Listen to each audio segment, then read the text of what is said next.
नमस्कार मित्रांनो, Marathi news YouTube चॅनलमध्ये आपल्या सर्वांचं स्वागत आहे। सर्वप्रथम आपण यूट्यूब चॅनलवरती नवीन असाल तर चॅनलला सबस्क्राईब व बाजूच्या बेल आयकॉनला प्रेस करा। राज्यातील कर्मचाऱ्यांना निवृत्तीवेतन विषयक लाभ वेळेवर देण्याकरिता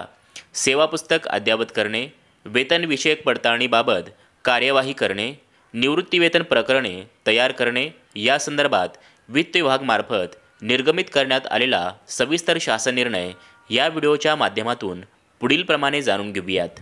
वित्त विभाग मार्फत दिनांक 1 ऑगस्ट 2025 रोजी निर्गमित करण्यात आलेल्या शासन निर्णयानुसार नमूद करण्यात आले आहे की राज्यातील कर्मचाऱ्यांचे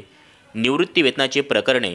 विहित वेळेत योग्यरित्या निकाली काढण्याकरिता विविध स्तरावरून करावयाची कार्यवाही संदर्भात सूचना देण्यात आली आहेत। यामध्ये सेवा पुस्तक अद्ययावत ठेवणे संदर्भात करावयाची कार्यवाहीमध्ये प्रथम नियुक्ती झाल्याच्या नंतर अधिकारी कर्मचारी यांचे सेवा पुस्तक तयार करणे, सेवा पुस्तकामधील वेळोवेळी नोंदी घेणे व अद्ययावत करणे, तसेच सेवा पुस्तक दाखवून त्यांची स्वाक्षरी घेणे, त्याचबरोबर दुय्यम सेवा पुस्तक तयार करणे, ते अद्ययावत करणे व संबंधित अधिकारी कर्मचारी यांना देणे या संदर्भातील जबाबदारी ही संबंधित कार्यालय प्रमुख म्हणजेच आहरण व संवितरण अधिकारी यांची असणार आहे। त्याचबरोबर वेतन निश्चिती पडताळणीबाबत करावयाची कार्यवाहीमध्ये सेवानिवृत्त होणाऱ्या कर्मचाऱ्यांची सेवा पुस्तके पडताळणीसाठी वेतन पडताळणी पथकाकडे पाठवणे, तसेच वेतन पडताळणीसाठी प्रकरणे सादर करताना मृत व गंभीर आजारी प्रकरणांना प्राधान्य देणे, तसेच जे कर्मचारी तात्पुरते निवृत्तीवेतन घेत असतील अशा प्रकरणांना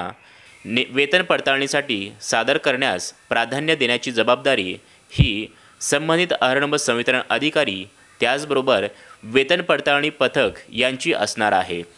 त्याचबरोबर सेवा पुस्तके आक्षेपित झाल्यास अशी सेवा पुस्तके तातडीने त्रुटींची पूर्तता करून वेतन पडताळणी पथकाकडे फेरसादर करण्याची जबाबदारी ही संबंधित आहरण व संवितरण अधिकारी यांची असणार आहे। त्याचबरोबर वेतन पडताळणी पथकाकडे फेरसादर झालेल्या प्रकरणांचा निपटारा करणे, तसेच सेवानिवृत्त होणाऱ्या अधिकारी कर्मचारी यांचे वेतन निश्चिती पडताळणी करून लागू असल्यास वेतनिका